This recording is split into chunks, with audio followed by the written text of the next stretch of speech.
All right, well, in a year where the slightest ripple can turn into a wave of inflation, we now have one more issue to deal with, and that's something we've been experiencing an alarming number of food processing plant shutdowns this year. Are these COVID-related, you ask? Nope, I say. They're all fires. All of them fires. And the story is gaining a lot of attention on social media. Why wouldn't it, right? We'll steer clear of the conspiracies out there, but I do want to take a look at what my producer uncovered. And that is 5 have happened in this month alone, stretching from New Hampshire to California, highlighted in blue. 2 of those fires involved plane crashes, and 1 fire destroyed the country's largest independent food distributor. In March, fires broke out at 3 major plants, stretching from Maine to Arizona. These include a Hot Pockets plant and a potato processor, along with a food bank where 50,000 pounds of food went up in flames. All of these are on top of fires at 5 plants in January, February, and regardless of the reason, they're all contributing to high prices that we're all seeing right now. And they have industry experts bracing for an age-old trick called shrinkflation. You've definitely experienced this, but may not have known there was an actual word for it. You know, fewer chips, more air in the bag, but you're paying the same price. The roll of toilet paper is smaller than it used to be. Or that little dimple on the bottom of the bottle that has you paying the same for 11.2 ounces that you used to pay for 12. I know this issue is close to the heart of my next guest, Rebecca Walser. Rebecca, thank you very much for being on the show, but it just seems to be happening everywhere. And there hasn't been really a lot of talk about it. Now, maybe there was a long time ago, but man, it's back, and it's back big time, especially what we've got going on with these food processors.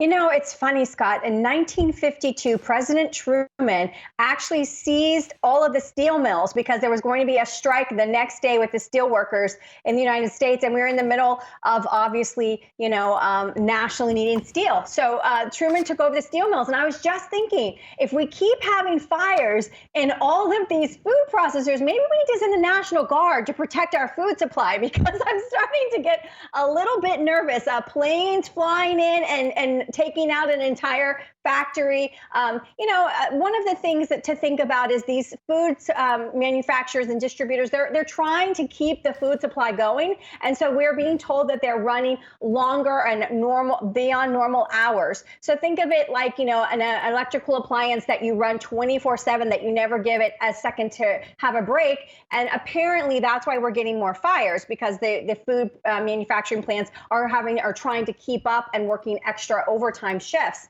And that's apparently the reason that we're getting. But it seems, I agree with you, Scott, extremely coincidental that right as we're expecting a food shortage to hit us later this year, we're starting to get all these manufacturing plants, these distribution centers. I don't know what the right word is, but to be suspected of fire like this or other destruction, completely plane crashes, it's just very odd. And it does lead us to shrinkflation, which, by the way, distributors and manufacturers call content reduction strategy. Oh, really? Right. I call it's called Houdini strategy, right?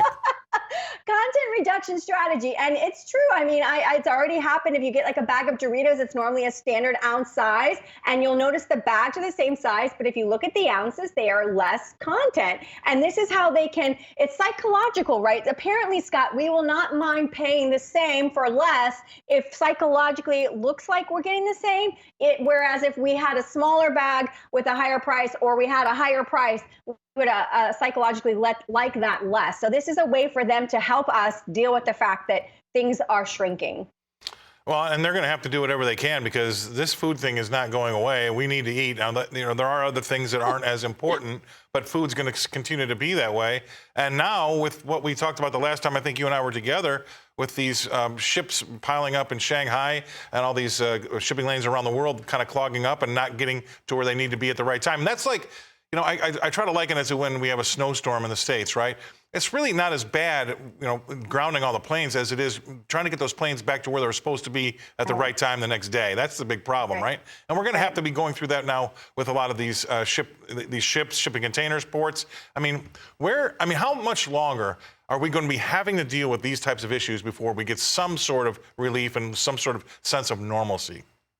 The answer to that relies with the CCP and their COVID zero policy. As long as they maintain COVID zero, these ports are going to continue to shut down because they're doing, they have testing schemes, Scott, where they're testing asymptomatic people on a routine basis, and you're getting an asymptomatic person who maybe is not really transmitting and getting that virus to spread, but they'll shut down the port over it. So until China changes their policy, I'm afraid we're going to have this problem for a while. And just to give you an idea, logistics experts say that this impact is going to be upon us now and next week, and we're starting to really start to see it in these next couple of weeks. But they're saying, just like you just mentioned about airplanes, it could take 2 to 6 months to normalize the supply into the stores in the United States. And that's assuming that we get back to normalcy as fast as possible. The longer we stay and China stays shut down and the ships remain outside of the ports in the water, this is going to continue to be a U.S. problem into the foreseeable future. We have got to get this going again. And I don't know how we can make China make that happen,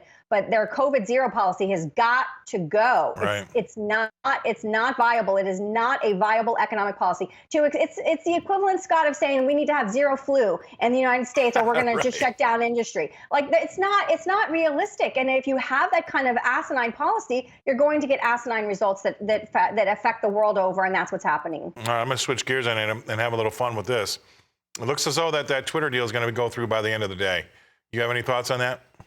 I'm excited. I'm excited for the Twitter users because honestly, if Elon Musk walked away from that deal and the board was successful at the poison pill, it was going to be a bad day for Twitter investors. I was really, really disturbed by the board not taking his offer seriously. And obviously, as soon as he put the financing forward, the talks happened. And I think a deal is going to happen, as you said, as fast as today. And it's a good win. It's a win for democracy because as much as people want to say democracy all day long, when you're censoring people, that is not democracy. That is not free speech. And of course, Twitter is not held to the First Amendment as a private corporation. But Elon's, question, his poll was telling, Scott, when he said, does Twitter need to have an algorithm that is open source? And the poll overwhelmingly agreed, yes, algorithms need to be open source. I think you're going to see massive changes in the Twitter sphere. Right. And shortly thereafter, there became the talk that he might have to buy it. All right. I love having you on. Thank you very much. Rebecca Walser from Tampa, Florida. Thanks for being on the show today. That's fantastic stuff.